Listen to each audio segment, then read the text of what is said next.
Sssniperwolf has found herself now going to court as a result of her ongoing legal feud with Evan Young Sausage, who was her former husband. Now we're going to go into this as we update you on what's happened and the reasoning for Sssniperwolf actually going to court. And no, it's not for doxing Jack's films. No, it's not for her escapades on Omegle, which I can't go into on this video. And unfortunately, it's not for her blatant copying of Azzyland's entire catalogue. So why is this even going on? In a surprising turn of events, the court has ruled on the motion to dismiss filed by Sniperwolf in the legal battle against her ex-husband, Sausage. Yo, what is up guys? If you're enjoying this video, please be sure to like, comment and subscribe. Thank you for tuning in to all of our documentation and updates on this case. I really do appreciate you guys for swinging on by. Thank you, thank you, thank you. Thank you guys for 2,000 subscribers as well. I really do appreciate it. Let's get right back into the video, shall we? Now, the details of why this is escalating is because Evan Young basically accused Sssniperwolf of breach of contract and fiduciary duty claims. As a result of covering this ongoing story, I've actually picked up a few words and a few little things. By the way, I'm not a lawyer. However, we can disclose some details on what breach of contract is. Breach of contract, what I've got from all of this is basically where Sssniperwolf would go off under the radar without her former husband's say so, pretty much, and basically get brand deals such as G Fuel, etc, etc, etc, and basically make money on the side without telling Sausage. Now, you're probably thinking, why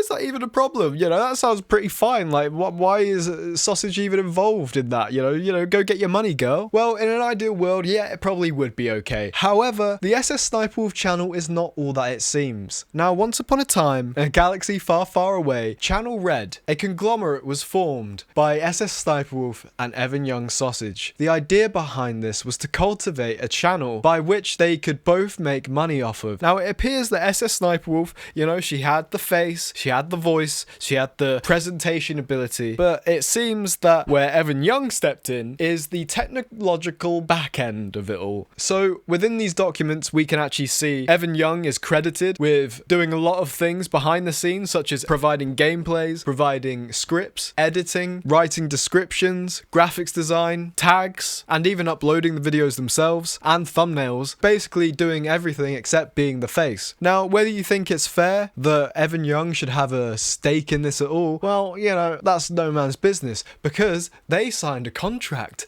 and this contract stated that both parties are 50-50% owners. In writing, written in stone, it's not going away, and that's where the crux of all this lies. So in short, Sausage claims that Sniperwolf went behind his back, engaging in business activities outside of the company and depriving him of his rightful share of profits. Before they split, the item, funnily enough, were together for about 10 years. Long-lasting relationship, a lovely, lovely marriage. What could have possibly went wrong in an ideal world? But nonetheless, Evan Young Sausage felt hard done by. So he filed this court case. Sssniperwolf accused him of the same thing and then said that no, this should not be in any sort of normal court. This is just a marriage debate. This is nothing to do with our $15 million business in Sssniperwolf at all. And basically got the lawyers to quite literally throw the kitchen sink back at Evan Young. And then we've just sort of seen this tennis game going on between both parties for the last couple of months, with Sssniperwolf and her team asserting that this should belong in the family division. It's so strange. It's like Sssniperwolf couldn't have found any more confusing Better Call Saul, Riddler, Joker, Mystique-esque lawyers in the world other than these guys. Sssniperwolf's lawyers kick off their response with some mythological tale about chickens and the moon and illusions and truth. Quite the read. We went into that in our previous video if you want to check that out. A bat and a ball cost $110 in total.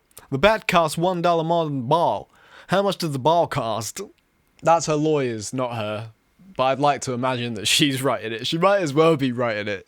Her lawyers might just be anagrams like J.K. Rowling or something, I don't know. But man, in this one, thankfully, we've got away from that. For instance, this is what they fired at Evan Young Sausage with. Sssniperwolf's lawyers begin to say, New York City is a large city in the United States. The moon revolves around the earth, and a chicken has 4 legs. These are real lawyers, people. Actual lawyers. People who get money, get paid for this. Okay. Now, we finally have the Honourable John L. Blanchard, who I assume is Judge Blanchard, who has now looked over all of this, and he provides the deciding vote of whether this stays in the family division or escalates into a proper court or something. The court has reviewed and considered the following, and now we have a list of all of the documents that was basically fired off and that I've just sort of explained in short. We had one on October 5th, 2023, we had one on October 24th, 2023, and we had one on November 11th, 2023. I remember those dates well. So, the parties did not request an oral argument, and the court does not believe that would be helpful. Now, I'm assuming that means that they're completely avoiding the whole two parties facing off against each other and be like, I object. I really don't. I don't know. I don't think that would be helpful either, to be honest. I think it would be quite stupid if they actually did the oral debate. When reviewing a motion to dismiss for failure to state a claim, allegations in the complaint that are well pled are taken as admitted. In addition to well pled facts, the court is entitled to consider all reasonable interpretations of such facts. That sounds very reasonable. Sounds very reasonable. Here's their response to Sssniperwolf's file for a motion to dismiss. A motion to dismiss is not a procedure for resolving disputes about the facts or merits of a case. Instead, the narrow question presented by a motion to dismiss for failure to state a claim is where the facts alleged in a complaint are sufficient to warrant allowing the plaintiff to attempt to prove its case. Dismissal is permitted only when a plaintiff would not be entitled to relief under any interpretation of the facts susceptible of proof. Moreover, a motion to dismiss requires a court to accept all material fact alleged by the non-moving party as true, and to view those facts in the light most favourable to the non-moving party, and indulge the non-moving party all reasonable inferences that pleaded facts permit. So I believe this is them saying that, yeah, in order for them to dismiss Evan Young's thing, then that means that they have to assume that all of Sssniperwolf's claims are true. And the sticky part of that is that they're both accusing each other of the same thing. So, you know, that wouldn't be very court-like of them to just go with one because they accused the other of one thing, you know? Defendant alleges that the complaint is a vindictive abuse of process designed to harass and punish her as part of the party's pending dissolution proceedings. She contends that the claims raised in the complaint are either better suited for the family court or failed to state a claim. Plaintiffs, an individual, and the only company jointly owned by the parties argue that the claims are appropriately filed in the court, mirror the counterclaims brought by the plaintiffs in this case,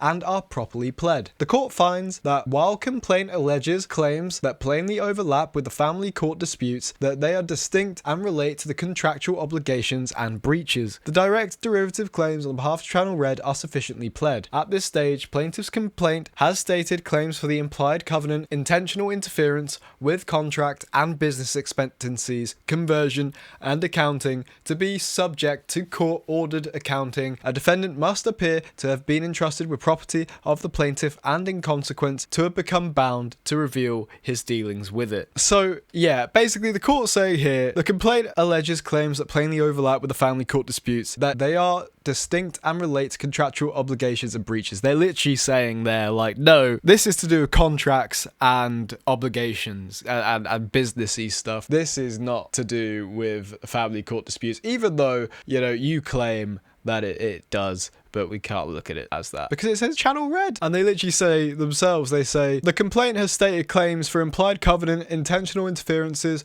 with contract and business expectancies, conversion and accounting to be subject to court-ordered accounting. A defendant must appear to have been entrusted with property of the plaintiff and in consequence to have become bound to reveal his dealings with it. So it's saying if you've claimed intentional interference with a contract, that's stuff that is beyond the family division. And that's also beyond a motion to dismiss as well, if you're both accusing each other of the same thing. So, good cause appearing. It is ordered. Denying defendant's motion to dismiss, filed October 5th, 2023. We'll see you guys in court. So, it appears that this case is ongoing, and neither Sniperwolf or Evan Young appears to be letting up on their position on this case, and it also might go to explain some of Sniperwolf's behaviours, and potentially as to why all of this is getting riled up, even her reaction to Jack's films and her, you know, reaction to being demonetized, her reaction to the criticism about Aziland.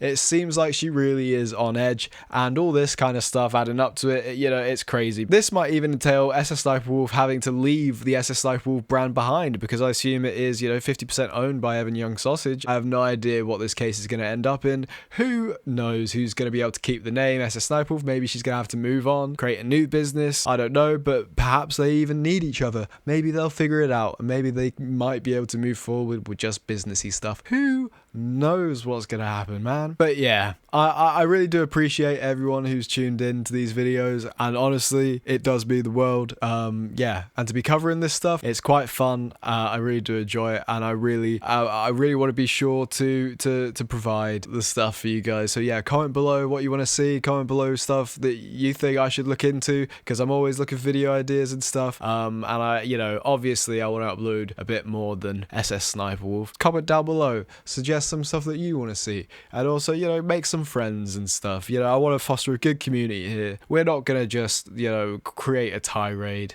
for no reason. And yes, my hair is gone. I don't know. My hair's gone. It's gone. I know. Shall I tell you what I regret? I regret the fact that I did it in winter. I think that was a stupid idea, doing it in winter. My head has not been this cold in a very, very, very long time. However, I feel it feels like a good reset. A good reset going into next year, 2024. I'm very excited to embark on this new adventure with you guys. It was really good building it up to this point, and I do look forward to the future. So yes, thank you guys for tuning in to Murray's Annie, and I will see you in the next one. Peace.